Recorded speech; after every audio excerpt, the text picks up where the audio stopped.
ನಡುವೆ ಮೈತ್ರಿಯಲ್ಲಿ ಜೆಡಿಎಸ್ನ ಪಾಲೆಷ್ಟು ಅನ್ನುವ ಪ್ರಶ್ನೆಗೆ ಉತ್ತರ ಇಲ್ಲಿ ತನಕ ಸಿಕ್ಕಿಲ್ಲ. ಕುತೂಹಲ ಮೂಡಿಸ್ತಾ ಇದೆ.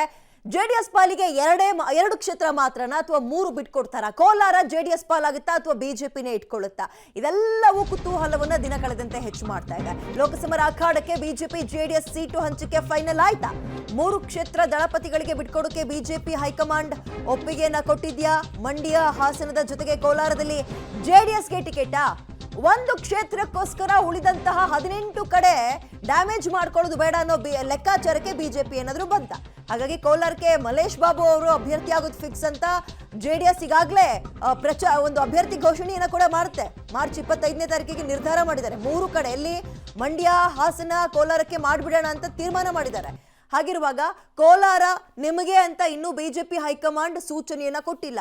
ಅದರ ನಡುವೆ ಏನಾಗ್ತಾ ಇದೆ ಕೋಲಾರದ ಲೆಕ್ಕಾಚಾರ ಅನ್ನುವ ಕುತೂಹಲ ಪ್ರಶ್ನೆ ಇನ್ನೂ ಪ್ರಶ್ನೆಯಾಗಿ ಉಳ್ಕೊಂಡಿದೆ. ಮಗದೊಂದು ಕಡೆ ಇಂಟರ್ನಲ್ ಸಮಾಚಾರ ಅಂತ ನೋಡಿದಾಗ ಹೌದು, ಕುಮಾರಸ್ವಾಮಿ ಅವರು ಹೇಳ್ದಂಗೆ ಎರಡೇ ಕ್ಷೇತ್ರಕ್ಕೋಸ್ಕರ ನಿಮ್ ಜೊತೆ ನಾವು ಮೈತ್ರಿ ಮಾಡ್ಕೊಳ್ಬೇಕಿತ್ತಂತ ಬಹಿರಂಗವಾಗಿ ಅಸಮಾಧಾನ ವ್ಯಕ್ತಪಡಿಸಿದ್ರು. ಈ ಹಿನ್ನೆಲೆಯಲ್ಲಿ ಅವರೆಲ್ಲಾದ್ರೂ ಮೈತ್ರಿ ವಾಪಸ್ ತಗೋಬಿಟ್ರೆ ಒಂದು ಕ್ಷೇತ್ರಕ್ಕೋಸ್ಕರ ಇನ್ನೊಂದು 18 ಕಡೆ ಜೆಡಿಎಸ್ ಓಟು ನಮ್ಮ ಅಭ್ಯರ್ಥಿ ಪರ ಬರ್ಬೋದು ಅಂದಾಗ ಅದೊಂದು ಕ್ಷೇತ್ರ ಬಿಡಪ್ಪ ಅನ್ನುವಂತಹ ನಿರ್ಧಾರಕ್ಕೆ, ಒಂದು ಯೋಚನೆಗೆ ಬಿಜೆಪಿ ಹೈಕಮಾಂಡ್ ಬಂದಿದ್ಯಾ ಅನ್ನುವ ಪ್ರಶ್ನೆಗಳು ಕುತೂಹಲ ಕಾಡ್ತಾ ಇದೆ. ಬಟ್ ಇಲ್ಲಿ ತನಕ ಉಳಿದಿರುವಂತಹ 8 ಕ್ಷೇತ್ರಗಳಲ್ಲಿ ಬಿಜೆಪಿ ಎಷ್ಟು ಉಳಿಸ್ಕೊಳ್ಳುತ್ತೆ, ಜೆಡಿಎಸ್ ಎಷ್ಟು ಕೊಡುತ್ತೆ ಗೊತ್ತಿಲ್ಲ.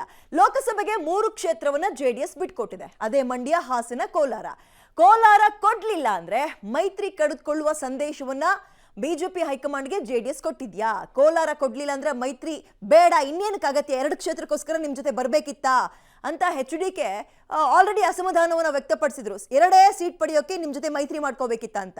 ಹಾಗಾಗಿ ಆ ನಿರ್ಧಾರಕ್ಕೆ ಬಂದ್ಬಿಡ್ತಾ ಕೋಲಾರ ಬಿಟ್ಕೊಟ್ಬಿಡೋಣ ಅತ್ತಗೆ ಅವರಿಗೆ, ಜೆಡಿಎಸ್ನವ್ರಿಗೆ ಅಂತ. ನಮಗೆ ಮೈತ್ರಿ ಮುಖ್ಯ ಅಲ್ಲ ಎಂಬ ಸಂದೇಶವನ್ನ HDK ಮೊನ್ನೆ ರವಾನಿಸಿದ್ರು. ಒಂದು ಸ್ಥಾನ ಬಿಟ್ಕೊಡದೆ ಹೋಗ್ಬಿಟ್ರೆ ಈಗ 28ರಲ್ಲಿ ಒಟ್ಟು 18 ಕ್ಷೇತ್ರಗಳ ಮೇಲೆ ಬಿಜೆಪಿ ಗೆಲುವಿಗೆ ಎಫೆಕ್ಟ್ ಆಗ್ಬೋದು. ಮಂಡ್ಯ, ಹಾಸನ, ಕೋಲಾರ ಬಿಟ್ಟು ಬಹುತೇಕ ಜಿಲ್ಲೆಗಳಲ್ಲಿ ಅಟ್ಲೀಸ್ಟ್ 1 ರಿಂದ 3 ಲಕ್ಷಕ್ಕೂ ಹೆಚ್ಚು ಮತ ಜೆಡಿಎಸ್ಗೆ ಬರಬೇಕಾಗಿರುವಂಥದ್ದು ಇವ್ರು ಮೈತ್ರಿ ಆಗಿರೋದ್ರಿಂದ ನಮ್ಮ ಕಡೆಗೆ ಬರುತ್ತೆ, ಬಿಜೆಪಿ ಅಭ್ಯರ್ಥಿಗೆ ಬರುತ್ತೆ.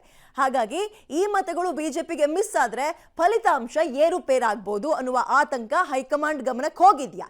ದೇಶದ ಬೇರೆ ರಾಜ್ಯಕ್ಕೆ ಮಿತ್ರ ಪಕ್ಷಗಳಿಗೆ ತಪ್ಪು ಮೆಸೇಜ್ ಕೂಡ ಹೋಗೋ ಆತಂಕ ಇದೆ. ರಾಜ್ಯ ಮಾದರಿ ಆಗ್ಬೇಕು, ಕರ್ನಾಟಕ ರಾಜ್ಯ ಬೇರೆ ತಪ್ಪು ಮೆಸೇಜ್ ಹೋಗೋದು ಬೇಡ ಅನ್ನೋ ನಿರ್ಧಾರಕ್ಕೆ ಬಂದು ಕೋಲಾರ ಬಿಟ್ಕೊಡೋ ಮನಸ್ಸು ಮಾಡ್ತಾ ಅಂತ. ಓಕೆ, ಇದ್ರ ಬಗ್ಗೆ ಮತ್ತಷ್ಟು ಮಾಹಿತಿನ ನಮ್ಮ ಪ್ರತಿನಿಧಿ ಶ್ರೀನಿವಾಸ್ ನೀಡ್ತಾರೆ. Good morning Srinivas. ಈ ಮೈತ್ರಿಯಲ್ಲಿ ಜೆಡಿಎಸ್ನ ಪಾಲೆಷ್ಟು ಅನ್ನೋ ಪ್ರಶ್ನೆ ಕಳೆದ 1.5 ತಿಂಗಳಿಂದಲೂ ಕಾಡ್ತಲೇ ಇದೆ, ಉತ್ತರ ಮಾತ್ರ ಸಿಕ್ಕಿಲ್ಲ.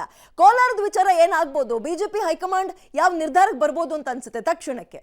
ವಿದ್ಯಾ, ಗುಡ್ ಮಾರ್ನಿಂಗ್. ಈಗಾಗಲೇ ಬಿಜೆಪಿಯ ದೆಹಲಿ ಮೂಲಗಳಿಂದ ಬರ್ತಿರುವಂತದ್ದು ಜೆಡಿಎಸ್ಗೆ 3 ಸ್ಥಾನಗಳನ್ನ ಬಿಟ್ಕೊಡೋದಕ್ಕೆ ಬಿಜೆಪಿ ಹೈಕಮಾಂಡ್ ಒಪ್ಕೊಂಡಿದೆ ಅನ್ನುವಂಥದ್ದು.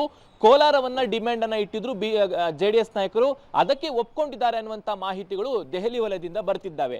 ಇಷ್ಟು ದಿನ ಕೇವಲ 2 ಸೀಟು ಅನ್ನುವಂತಹ ಲೆಕ್ಕಾಚಾರಗಳು ಚರ್ಚೆ ಆಗ್ತಿತ್ತು. ಆದ್ರೆ ಕೋರ್ ಕಮಿಟಿಯ ಸಭೆಯ ನಂತರ ಕುಮಾರಸ್ವಾಮಿ ಅವರು ಸ್ಪಷ್ಟ ಸಂದೇಶಗಳ ಹೈಕಮಾಂಡ್ಗೆ ಒಂದು ಸಂದೇಶವನ್ನು ರವಾನೆ ಮಾಡಿದ್ರು.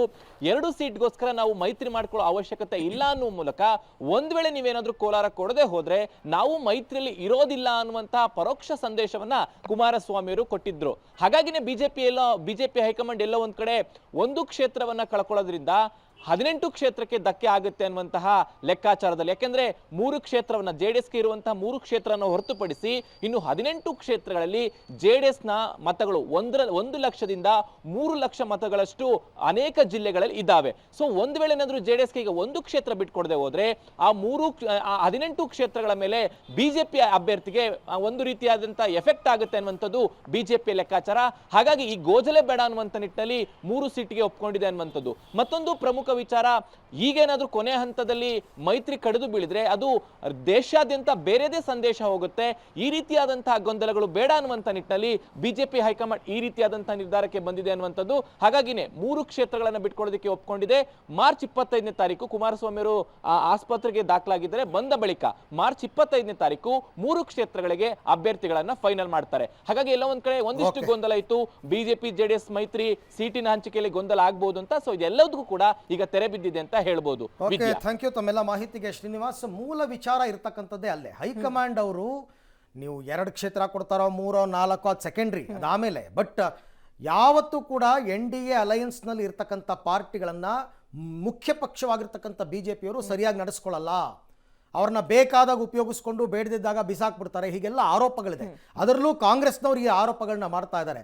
ಆ ಆರೋಪಕ್ಕೆ ಉತ್ತರ ಕೊಡಬೇಕು ಅಂತಂದರೆ JDS ಅವ್ರನ್ನ ಸರಿಯಾಗಿ ನಡೆಸ್ಕೋಬೇಕು, ಗೌರವಯುತವಾಗಿ ನಡೆಸ್ಕೋಬೇಕು. ಮೈತ್ರಿಯನ್ನು ನೀವೇ ಮಾಡ್ಕೊಂಡಿದ್ದೀರಾ, ಹಾಗಾಗಿ ಅವರ ಜೊತೆಯಲ್ಲಿ ಕೂತು ಮಾತನಾಡಿ ಯಾವುದೇ ಗೊಂದಲಕ್ಕೆ ಆಸ್ಪದ ಇಲ್ಲದಂತೆ ಸುಸೂತ್ರವಾಗಿ ಕ್ಷೇತ್ರ ಹಂಚಿಕೆಯ ಮಾತುಕತೆಯನ್ನು ಮುಗಿಸಿ ಆದಷ್ಟು ಬೇಗ ಚುನಾವಣೆಗೆ ಮತಪ್ರಚಾರಕ್ಕೆ ಎಲ್ಲರೂ ಕೂಡ ಬರಬೇಕು. ಆ ಕೆಲಸ ತುಂಬ ಡಿಲೇ ಆಗ್ತಾ ಇದೆ, ಹಾಗಾಗಿ ಕಾರ್ಯಕರ್ತರಲ್ಲಿ ಆತಂಕ ಅಷ್ಟೇ.